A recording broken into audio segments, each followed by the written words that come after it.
We'd love to hear from real American voices, and in fact, we have another one right here at Benny's on the Beach. His name is Jeff Buongiorno. You heard him teed up by Ralph and Chuck before. Good morning. Morning, Ed. Nice to meet you. Great to see you. This is Karyn. Hi, Karyn. Great to be here. So you're running for the U.S. House. Correct. I'm primarying. It's myself and a soccer team of candidates. I had a little exchange with President Trump, and I said I was the only America First candidate, which I believe is true. I'm all about election integrity. Election integrity first. We have to get these elections right. And he said he's going to be watching. Go ahead. Let me hear about you. You're running for what? My name's Jeff Bongi. I'm running to New York Congressman. I'm running to retire Lois Frankel and fire Nancy Pelosi. I'll be watching you. I'll be watching. President Trump, are you watching now? There's 9,721 reporting violations in Palm Beach County for the 2020 election.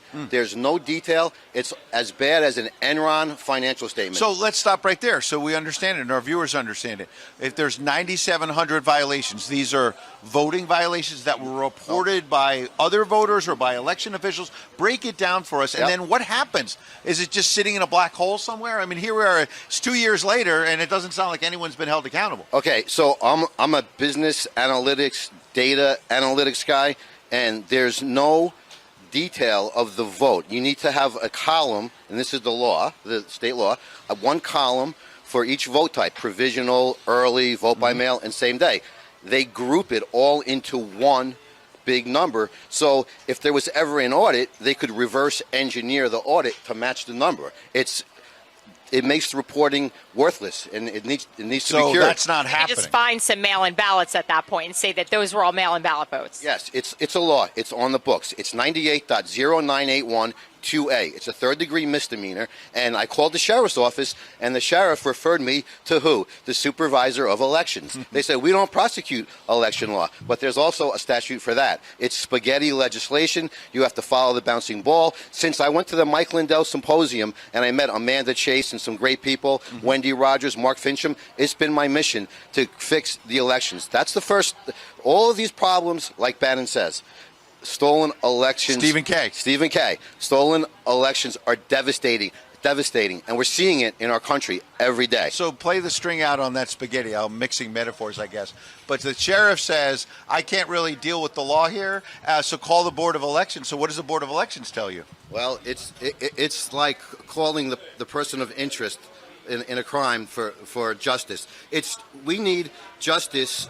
Right now, it's justice for just us, not them. Justice for just us. So tell us about the issues animating your campaign. I want to hear about gas prices. I want to hear about people talking about inflation. You're out there with the voters. What are they saying about the Biden administration? Okay, so we did some polling, and the number one topic was inflation in Palm Beach County. Many of our constituents, they're on fixed income, so inflation is number one. Number two was election integrity, and we just need to return back to the Trump era policies. We need to be domestic energy. We need to be energy independent. It really isn't that difficult. This is a hit job. These are our resources. These are the state's resources, and they're being withheld by the federal government, and it's unconstitutional.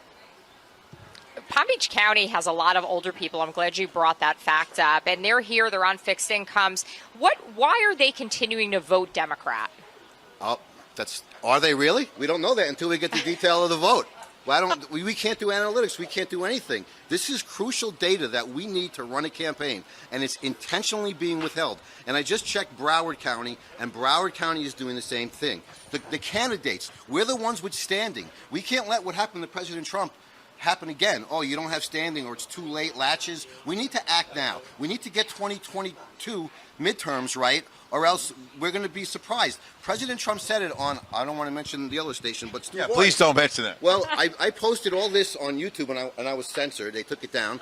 And President Trump made this clear that we might be surprised in a bad way if we don't fix 2022. And it's not fixed. If you're 65 or older in Florida, you don't need ID to vote.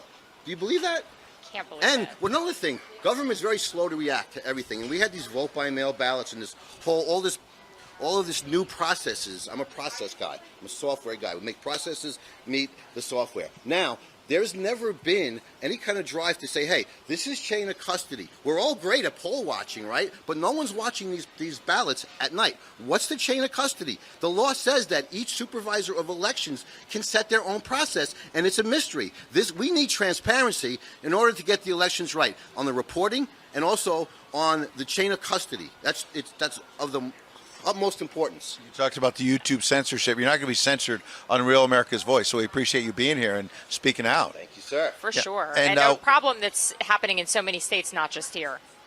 What do you think, by the way, about the laptop from hell? Well, the laptop from hell is what it is. I want to say one thing, that we the people are the first branch of the government, and we have to take action. We are the ultimate oversight committee, and we need to take action one village at a time. The election is not a national problem. Mike Lindell can't fix it. Only the people can fix it here on the ground in Palm Beach County. And the laptop from hell, that's exactly what it is. It's the president from hell. It's the Biden crime family. They're all from hell. Wow. And Frank Biden is right here. You know that, in our He lives in district. South Florida, right? He lives in Ocean Ridge, and we're under his sphere of influence, and it has to stop. This is Rudy Giuliani needs to take it down. It's broken windows theory. I think Palm Beach County is the Cook County, but it's international, which is worse than Cook County. It's interesting you mentioned. I love my Palm Beach County people. love it This too. is why I've lived here for 21 years. I love it too. Jeff Buongiorno. Buongiorno. Oh, Buongiorno. I said Buongiorno. I messed it up. And you know, I'm going to be on John Fredericks on Monday. It's okay, he's part of Real America's Voice. Monday morning, 7:05. It took me 6 weeks to train John how to say Buongiorno. There he goes. Buongiorno. Jeff, Thanks, we won't Jeff. get it wrong Buongiorno. again. We appreciate being here. Appreciate it. Very Thanks, strong guys. words.